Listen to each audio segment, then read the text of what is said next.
Donc là, une petite vidéo sur la notation scientifique. En fait, c'est une notation qui est très pratique quand on va faire des calculs, en particulier quand on va gérer des très grands nombres et des très petits nombres. Donc en fait, ce qu'on va faire, donc on va prendre l'exemple ici de 300. On va dire que c'est la décomposition de 3 par 100. 100, on dit que c'est 10 au carré. Et du coup, la notation scientifique, une fois qu'on a décomposé en un nombre multiplié par une puissance de 10, on va dire que c'est 3 exposant 2. C'est-à-dire on écrit 3 exposants et ensuite on écrit 2 ici, plus 2. Donc ça c'est dans le cas 300. Donc ça, en fait, ça veut dire quoi? Ça veut dire que la partie la plus importante, en fait, c'est l'exposant. C'est-à-dire que là, comme on est en plus 2, ça veut dire qu'on est de l'ordre de 100, la centaine. Et après, on n'a plus qu'à multiplier la centaine, l'ordre de grandeur, par ce qu'on appelle ici la mantis. Donc là, on a la mantis et là, on a l'exposant. Donc une fois qu'on a là, on sait qu'on est de l'ordre de la centaine et on n'a plus qu'à multiplier par 3, ça nous donne 300. Ici, par exemple, on a 0,03. Donc là, on a 3 fois 1 centième. Et 1 centième, c'est 10 puissance moins 2. Là, maintenant, on commence à connaître, puisque le moins, c'est l'inverse, et 10 puissance 2, c'est 100.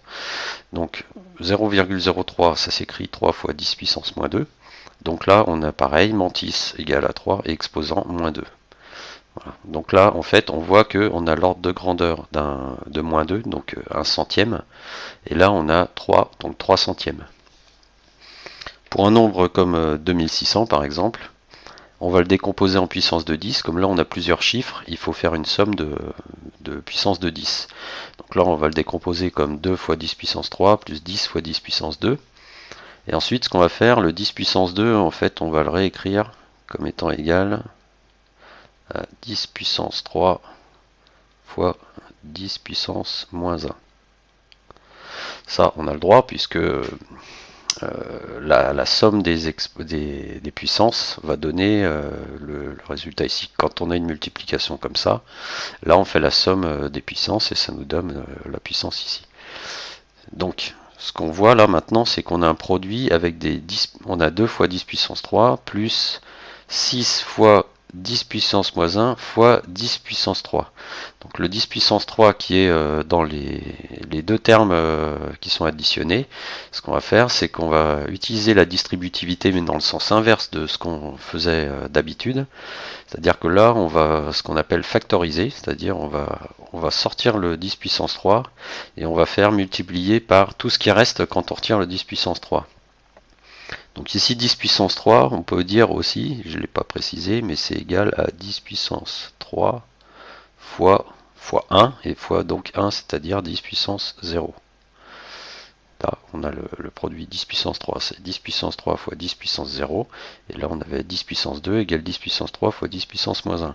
Donc on factorise le 10 puissance 3, on le fait sortir, et qu'est-ce qu'il reste? Il reste 2 fois 10 puissance 0, qu'on met ici, plus 6 fois, et là il nous reste le 10 puissance moins 1, qu'on retrouve ici. Donc ça, cette opération-là, le fait de sortir un terme qui est multiplié dans les deux côtés de l'addition ici, un terme qui est multiplié, là on a 10 puissance 3 fois quelque chose, plus 10 puissance 3 fois autre chose, on sort le 10 puissance 3 des deux termes, ça c'est la factorisation. Donc on factorise 10 puissance 3 et ensuite il nous reste le terme ici.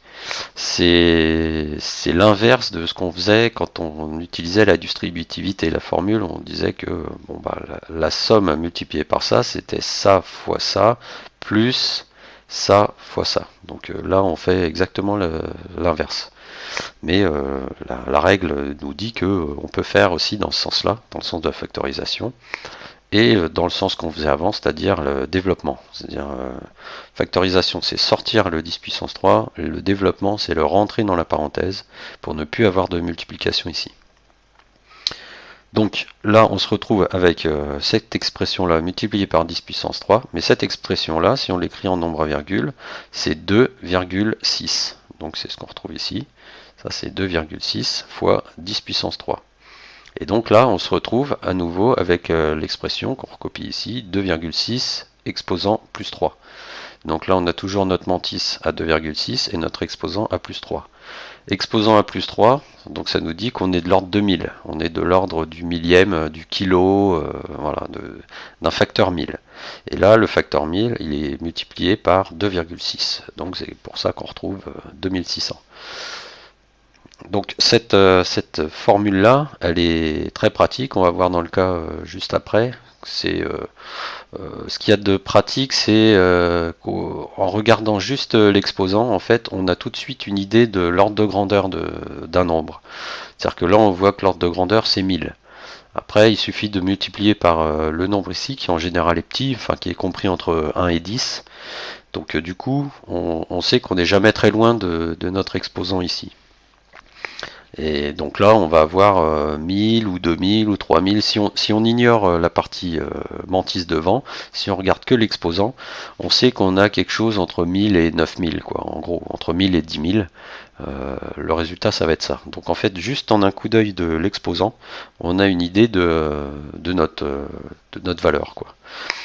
Par contre, alors là, c'est pas très intéressant parce que 2600, on voit tout de suite qu'on est de l'ordre de 1000 et qu'il faut le multiplier par 2,6. Mais si on a plein de zéros derrière, si on a une dizaine de zéros, bah cette écriture est pratique parce que on va écrire juste le nombre de zéros qu'il y a dans l'exposant et du coup on n'a pas besoin de compter. On a juste à lire l'exposant. Ça nous donne tout de suite l'ordre de grandeur du nombre. Pareil, si on a un nombre à virgule avec beaucoup de zéros, si on a 0,00005, là on sait qu'on décale la virgule 1, 2, 3, 4, 5, donc ça en fait c'est 5 fois 10 puissance moins 5. Et du coup, le fait de...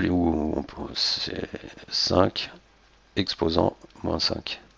Donc là, on voit qu'avec moins 5, on connaît déjà l'ordre de grandeur. On voit que c'est un nombre qui est très petit, puisqu'on est en exposant moins 5, en 10 puissance moins 5. Donc là, on va être... on visualise assez bien ce nombre-là. Sauf que là, le fait de mettre moins 5, c'est plus pratique que de devoir compter les zéros qui sont ici devant notre nombre, devant notre chiffre significatif, en fait.